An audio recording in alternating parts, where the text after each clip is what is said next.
Alright, what up guys? GangstaPranksta here, back with a brand new episode of how I would book Bound for Glory 2014, I almost said a combination of 13 and 14, I don't know what I was thinking. But anyways, this is my annual series that I do for Bound for Glory and WrestleMania where, you know, it's that time of the year. Bound for Glory is around the corner, I believe it's like 3 weeks, maybe 3.5 weeks away. And I want to talk about the real Bound for Glory because, yeah, so if you're not familiar with the series, this is where I've done this with WrestleMania and Bound for Glory for the past 4 years, where I book the show. If I was in charge at TNA, this is what Bound for Glory would be like. And I think I've put together a solid pay-per-view every year, especially last year when there was really like no hope. It looked like, you know, it was pretty shit. I think I assembled a pretty good pay-per-view, and I think I've done the same this year. And then at the end of this whole thing, you can write in the comments and say, hey, yeah, I'd buy your pay-per-view, or no, I wouldn't buy it, I'd buy the regular TNA Bound for Glory, and all that kind of stuff. So, of course, Bound for Glory in a couple of weeks like we just talked about, and it's going to be in Kurikan Hall in Japan, so big deal. And shit, do I want to talk about the real TNA first? I guess we'll kind of talk about them. As of right now, which is September 23rd, 2014, there have been 0 matches announced. Let me say that again. For their biggest pay-per-view of the year, they have approximately 0 matches announced. With less than a month away, their biggest pay-per-view, 0 matches announced. That blows my mind. That just kind of shows you what kind of position TNA is in right now. I know they're searching for a TV deal, and that might be their main priority over their biggest pay-per-view of the year. But I think that's a little bit embarrassing. Like, not even one match, not even the world title match has been confirmed. All of it, it's like they don't even know Bound for Glory is coming up. But, yeah, so 0 matches have been confirmed, which is absolutely hilarious for their biggest show. And, yeah, so we don't really have anything to go off for their pay-per-view, so all my shit will be original ideas. So I've assembled a 9-match card. We got 8 matches and a knockouts match, and I'm just going to kind of go through the card and explain why this is happening on the pay-per-view and all this kind of stuff, and yeah, so I guess we can get into our first match, which would be probably the opener. Actually, it probably wouldn't be the opener. The X Division match would probably be the opener. But anyway, so the first match I have listed here is a 6-man tag between the Bromans and DJZ versus Chris Melendez, Gunner, and Mr. Anderson. Now, before we talk about this match, first, if I was in charge of TNA, I would have not have signed Chris Melendez because I think it was a stupid decision. It's like they just did it for the publicity and like, oh, we signed a one-legged wrestler, he's an American veteran, blah, blah, blah, blah. I don't think he's going to add anything to the product, in-ring wise. You know, there's so many other talented people out there. I'm not taking anything away from him, but like, there's so many other people out there that you probably could have signed that would have been better than this guy. So, whatever. We're just going to go with the thing that, okay, TNA signed him and we're going to do something with him. So the match would be Bromans and DJZ versus Chris Melendez, Gunner, and Mr. Anderson. Pretty simple storyline here. The weeks leading in, the Bromans and DJZ, they make fun of Chris Melendez. Hey, you have one leg, blah, blah, blah, you're not cool, you're a hamster, blah, blah, blah, all this other Broman stuff. And then you know, like, he faced DJZ one week, and then maybe he'd face Jesse one week, then he faced Robbie E, and then he'd end up beating them all in 1v1 matches, and then after he beats Robbie E in the final match, in the final week leading up, he would, they'd beat him up, and then who makes the save? None other than Gunner and Mr. Anderson. Gunner makes sense because, you know, he's kind of, not kind of, but he is a former Army vet, Army, military, I don't know what, but he was in there, so they kind of have that connection. Mr. Anderson, I think he's always been a supporter of the troops, I don't know, but I know on regular TV, what's going on in real TNA TV, They got something going on with Gunnar and Samuel Shaw. Now, I'm not up to date with all the stuff that's going on. But if that were me, I wouldn't really even go with that. I don't even know what that's leading to, so I'd just drop it and go with this. So yeah, it would be Gunnar, Mr. Anderson, and Chris Melendez versus Bromans and DJZ. Obviously have the baby faces go over, beat the heels, everyone goes home happy, blah blah blah. But it'd be kind of weird since it's happening in Japan, and celebrating an American war vets. I wonder how that would go over, but yeah. Also, one thing I want to talk about Bound for Glory. Apparently, at Bound for Glory, it's supposed to be like a TNA versus Wrestle One, which is the Japanese company they're working with, Great Muta's company. And it's supposed to be like a show of like TNA competitors versus Wrestle One competitors. That's supposed to be the theme for Bound for Glory. Just off topic here, we'll get back into the matches, but I think that's completely stupid. You know, for it being their biggest pay-per-view of the year, they need to have some. It needs to be a TNA show. You know what I'm saying? Like, if it was a one-night only pay-per-view, yeah, sure, cool, do that kind of shit. But on your biggest pay-per-view of the year, you're gonna have a Wrestle One thing versus TNA thing. Now, I could see them doing a Team TNA versus Team Wrestle One. That would be fine. But if it's all matches with Wrestle One versus TNA guys from top to bottom, that'd be fucking terrible and would ruin this pay-per-view, honestly. Because Bound for Glory is supposed to be used as a... this is what all the storylines that you've been building up to throughout the whole year, they all come to a close at Bound for Glory. WWE did it perfectly with WrestleMania this year. Daniel Bryan, been fighting the Authority, blah, blah, blah, blah, blah. What happens at WrestleMania? He defeats Triple H, gets into the three-way, and then ends up defeating Orton and Batista for the WWE World Heavyweight title. Perfect. Amazing storyline. They've built to it for over 6 months. And it had a beginning, a middle, and an end. The end being WrestleMania. And there's really no end goal, like, for Bound for Glory, right? And you can see, because, like, no matches have been announced for it. So, yeah. I don't know. TNA just seems to be in a mess right now, but, yeah, whatever. Enough about them. So, that'd be my first match. Gunnar, Chris Melendez, Mr. Anderson, Brokemans, DJZ, 6-man tag. To have Chris Melendez and them go over. Next, we have Magnus and Bram taking on Abyss and Rhino. Now, for the past couple weeks, of course, Bram and Abyss, they've been going back and forth in some hardcore matches. I'm not too entirely sure how this whole feud started, but whatever. So why not end it at Bound for Glory? You know, this is a storyline that's been going on for a while. Let's have an end goal. Let's throw this at Bound for Glory. So you have Magnus and Bram, who are a tag team. And then Abyss, his partner would be Rhino. Now, I have Rhino here because he's been doing some stuff with TNA with the whole Dixie Carter thing.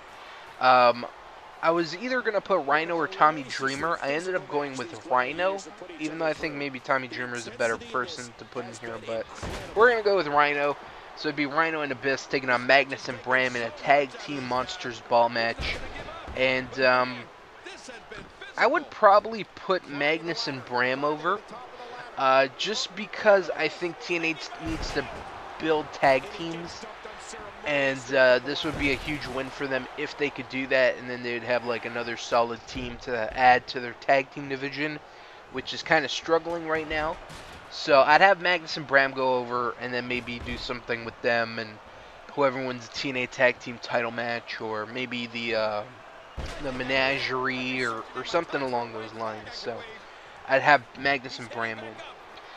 Next, for the TNA Knockouts title, we have Gail Kim defending her title against Havok. Of course, Havok debuted a couple weeks ago on TNA.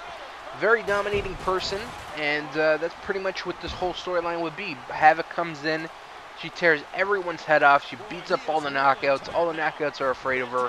Pretty much like the second coming of Awesome Kong. That's the way I'd build it up.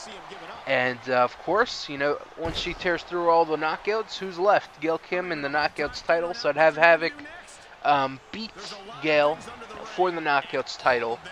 And she would be the dominant champion for I'd say at least 6 months, maybe even a year, maybe even let her hold the title a whole year. That probably wouldn't happen, but at least a solid 5-6 months, just to show her dominance. I don't know who she ended up losing it to, but you definitely have to make like some new stars for the Knockouts division. It's been getting better the past couple months.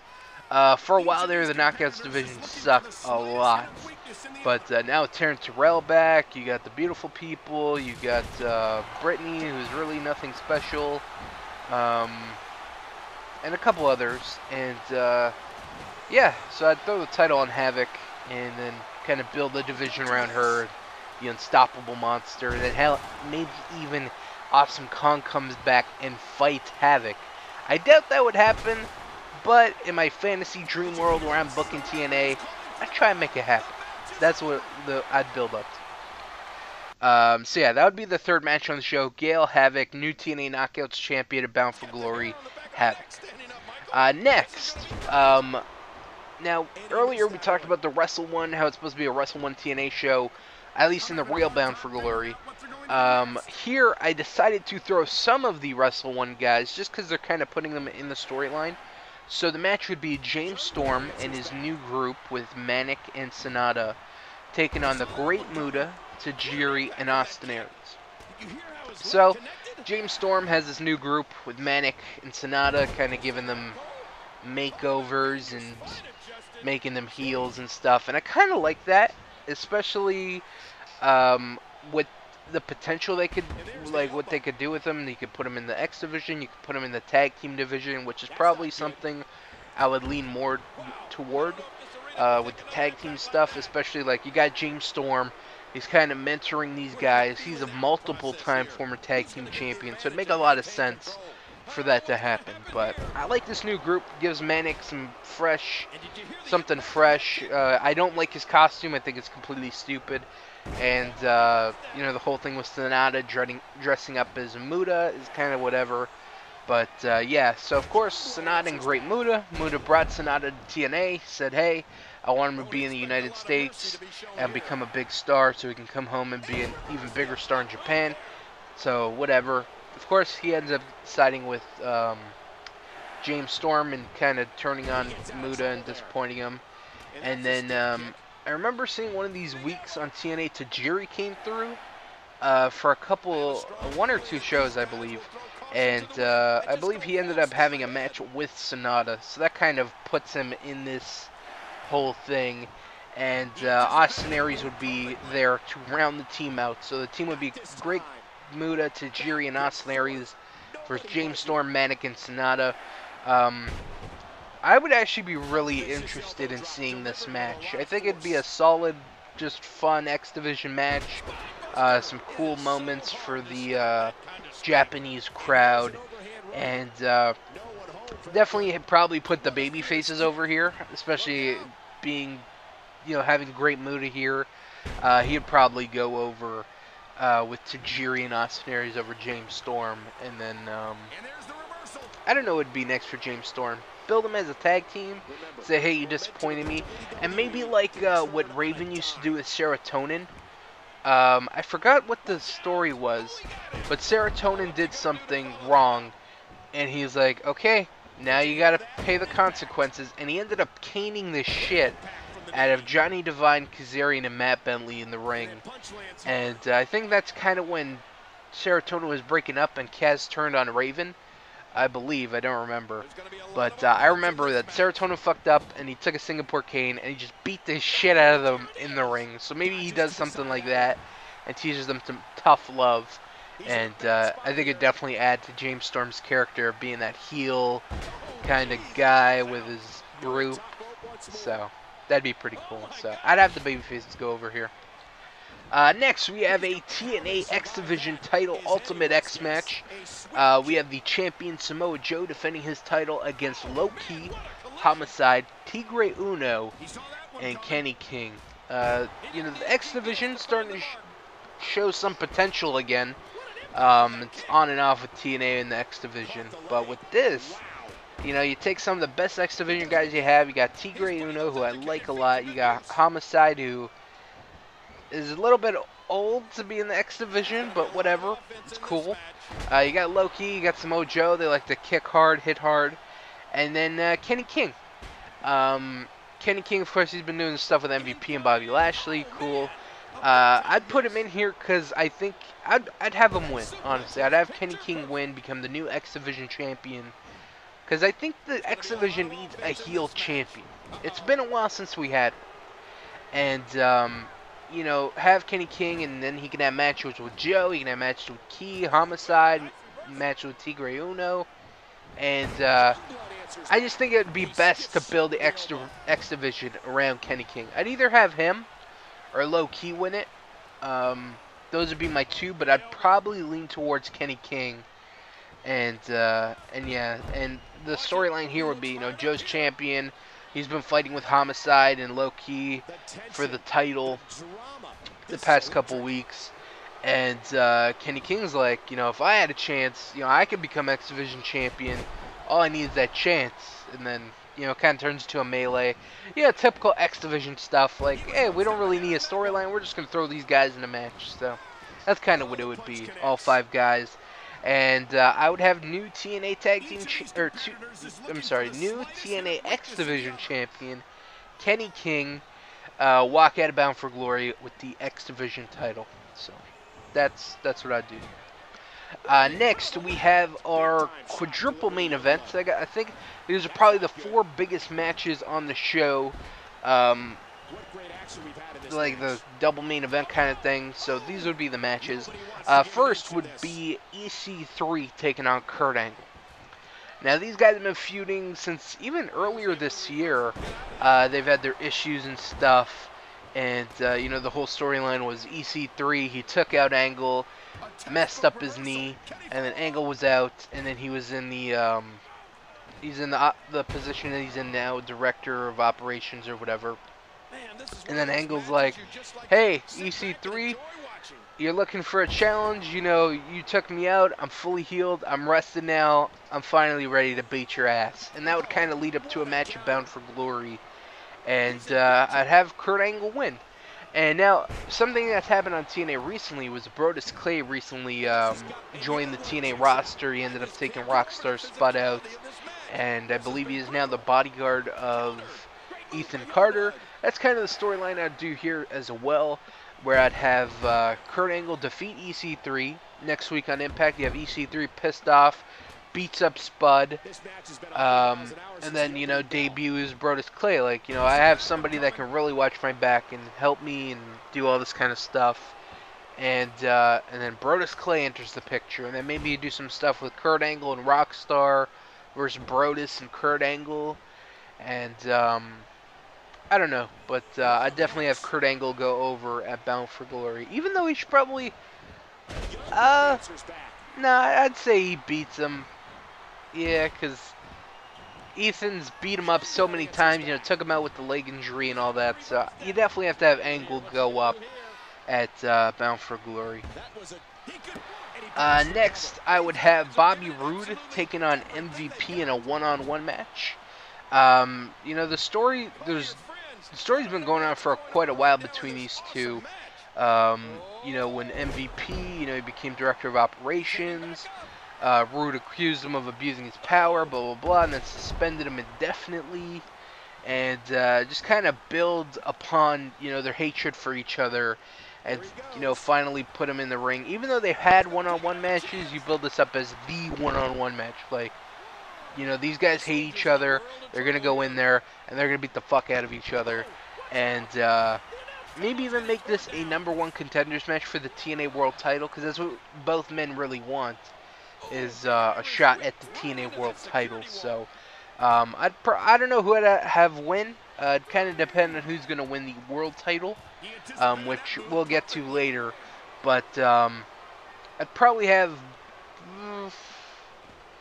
I don't know who I'd have win. It'd be a toss-up, honestly, but that's actually a match I definitely look forward to watching. Alright, so next we have our double main events, whatever. So these are the 2 matches that I'm actually really looking forward to. So the first one being Team 3D, the Wolves, and the Hardy Boys in a TNA Tag Team Full Metal Mayhem match. This, I wouldn't be surprised if it's added to Bound for Glory. I know they taped it for an episode of Impact or something. I don't know. I've been trying to read these TNA spoiler things that come out, and every time I read them, I'm like, that's happening on TNA?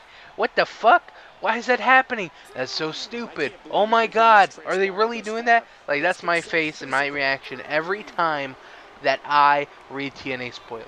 So, I don't know what the fuck's gonna happen with this. I know they have a Full Metal Mayhem match, and that's cool. Anyways, so, you know, we know they've been going at it for the past couple weeks. Team 3D, you know, they had the best of 3. They had the table match, the ladder match, and I think a regular match. And, you know, each team has a win. So, hey, let's get a tiebreaker. What match has Team 3D and the Hardy Boys made famous? TLC match. So, absolutely beautiful setup for this match at Bound for Glory. I think it'd be awesome. I heard their match, their Full Metal Mayhem match that they really had was awesome. And, honestly, I'd expect nothing less from these 3 teams. So, definitely have the Wolves go over. You know, there's no need for the Hardys, or especially Team 3D. This is supposed to be the night that they go into the Hall of Fame. So, what better way of going into the Hall of Fame than by putting the Wolves over and kind of saying, hey, you know, we're the tag team of the past, you're the tag team of the future. You know, great match, blah, blah, blah. And just put them over and do that. And then, you know, the Wolves would go on to either face Manik and Sanada, which would be cool matches, or Magnus and Bram, or, I don't know. There'd be a couple interesting things, but, yeah, I'd definitely like to see the Hardys still team, though, after this pay-per-view occurred, not like, oh, they're teaming up just for Bound for Glory, and then after that, who knows what's going to happen. I'd like to see them stick as a team, and probably feud with someone like a Magnus or Bram or Manik and Sanada, you know, one of these upcoming heel teams, and kind of put them over and do that kind of stuff. So I definitely have the Wolves win at Bound for Glory in the Full Metal Mayhem match and retain their TNA Tag Team titles. And then either go into I'd probably say go into a feud with Magnus and Bram, and then the Hardys go into a feud with Manik and Sanada, and then after like 2 months flip it, where the Wolves feud with Manik and Sanada, and now the Hardy Boys feud with Magnus and Bram. So, that'd be cool. And then Team 3D, you know what? I don't know. I wouldn't keep them around. I'd say, you know, they're retired. Let them go. Have Bully probably work some backstage stuff. Devon, I don't know what I'd do with him. But I definitely wouldn't want Team 3D teaming anymore, especially after we inducted him to the Hall of Fame. Even though Kurt Angle's a Hall of Famer and he's wrestling on the show. I don't know. Whatever. But our last and final match for TNA Bound for Glory to round out all these matches that we've talked about so far. The main event, in my opinion, should be Lashley defending his TNA World title against Eric Young. This has been the year that they've kind of tried to change Eric Young from being a joke to a serious babyface that can compete with anybody. And I think if he wants to be taken seriously as, like, you know, a potential main eventer in TNA, and, you know, he's not this funny guy, he's got to beat a credible champion at one of the biggest pay-per-views of the year. I think that will definitely solidify him as, like, okay, you know what, Eric Young, he's not a joke anymore. He is a wrestler. He's not this funny guy anymore. You know, I got to take him seriously and all this kind of stuff. So I'd have him take on Lashley. Basically, it'd be like Lashley, this big, tough MMA guy, TNA World Champion, thinks he's indestructible. Eric Young, kind of similar to the Daniel Bryan storyline where, you know, he's been held back and stuff like that. Even though that's kind of different because Daniel Bryan's situation, well, I guess it can kind of be similar because, like, okay, Daniel Bryan, he's a B-plus player. Well, Eric Young, he wants to prove that he's not a B-plus player anymore. He wants to be an A-plus player. He's tired of being in the mid-card. He's tired of being, you know, thought of as a funny guy and all this kind of stuff. And he wants to prove himself as an actual wrestler. And he would take on Lashley. Basically, the whole match would be Lashley just beats the shit out of Eric Young. You know, maybe does some MMA moves on him. I don't fucking know. Just beats the shit out of Eric Young. And then Eric Young, with his heart and determination, ends up making the comeback, defeating Bobby Lashley, and becoming the TNA World Champion again, a two-time TNA World Champion. And I think it'd be an awesome match. I really enjoyed the match. I don't know if you guys are watching the background gameplay or just listening to me talk, but one of the matches that I did for the background gameplay was Bobby Roode and Eric Young. And while I was playing that match, I was just having a ball, because I'm like, this could be, like, the way the match was turning out was, like, exactly how I viewed it, with the exception of Bobby Lashley beating Eric Young in that match. It was a good match. I really liked how it turned out. And I think this would, like I said, this would be the match that Eric Young kind of proves everybody wrong. Like, you know, he's not a joke. He's a serious wrestler.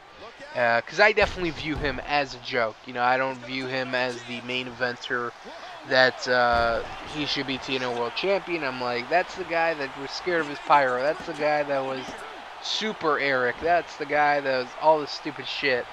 And I'd like to see him break out of that character, because I've always heard he's really talented. So that would be his breakout match. And I'd really like to see that. So that's it for this Bound for Glory card. I'll put the whole match card in the description so you can look at it, whatever. So now it comes down to it. What do you think of the pay-per-view? Would you buy it? Would you buy this over the real TNA Bound for Glory, which as of right now is very non-existent, and it might be like TNA in a few months, non-existent. Sorry, I had to make a TNA joke. I'm sorry. But yeah, so that's my pay-per-view, my Bound for Glory. Let me know what you guys think in the description, or the comment section. Sorry about that. And what would your Bound for Glory look like? What would you book? What would be the matches, the marquee matches that you would make? And yeah, so let me know all that kind of stuff in the comment section. And that's about it. So I want to thank you guys for watching. Hope you guys enjoyed. Look forward to a bunch of new videos this week. I got Universe recorded. Gonna put it up. I got Weekly Wrestling Review that's supposed to go up this week too. More Batman Arkham Origins, Gangster Plays, and a couple other things. So definitely some content coming out this week. I'm sorry it took so long to come out. I'm a procrastinator. I'm sorry, that's always been an issue with me, and I've been procrastinating on a bunch of stuff. So that's my excuse. It's a real one though. And yeah, so thanks for watching, guys. Catch me next time. I'll see you guys in a year when I do this for 2015. If there is TNA Bound for Glory 2015, hopefully there is, because I like TNA a lot. But yeah, I don't know. There might not be a 2015 for TNA. We'll have to wait and see. So this might be the last in the series, the last How I Would Book Bound for Glory. So yeah, that's gonna be it. I want to thank you guys for watching. Hope you guys enjoyed. Catch me next time, and until then, guys, peace out.